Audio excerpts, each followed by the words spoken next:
السلام علیکم ورحمۃ اللہ وبرکاتہ۔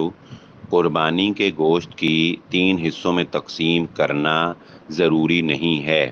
یہ حضرت عبداللہ بن عمر رضی اللہ تعالیٰ عنہ کا عمل تھا، اس لیے اگر اس طرح کر لیا جائے تو ٹھیک ہے کہ جیسا کہ آپ نے بھی ذکر کیا کہ ایک حصہ رشتہ داروں کو دے دیا جائے، ایک حصہ غریب اور مساکین کو دیا جائے اور ایک حصہ اپنے لیے رکھ لیا جائے، یعنی قربانی کے گوشت کو 3 حصوں میں تقسیم کیا جائے۔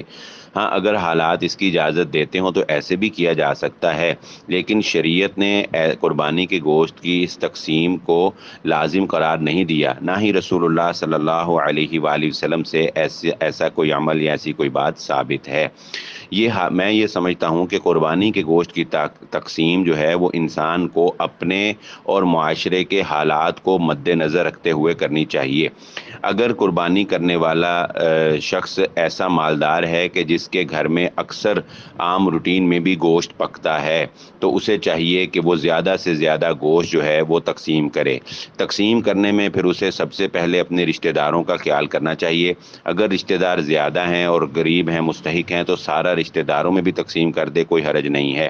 اپنے اہل علاقہ میں دیکھے، اپنے قریب مدارس میں دیکھے، پھر غریب اور مساکین اپنے ملازمین میں دیکھے۔ اس طرح سٹیپ بائی سٹیپ جو ہے وہ قربانی کی گوشت کی تقسیم کرے۔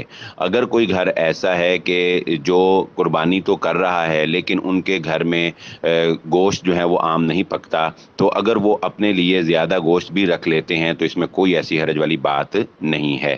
یہ انسان کو خود فیصلہ کرنا چاہیے خلوص نیت سے کہ اسے قربانی کے گوشت کی تقسیم کس طرح کرنی چاہیے۔ بہرحال آپ کے سوال کی وجہ یہ تھی کہ آپ شاید یہ سمجھتی ہیں کہ قربانی کے گوشت کو اس طرح 3 حصوں میں تقسیم ہونا چاہیے۔ یہ 3 حصوں کی تقسیم جو ہے یہ لازمی نہیں ہے، واللہ اعلم۔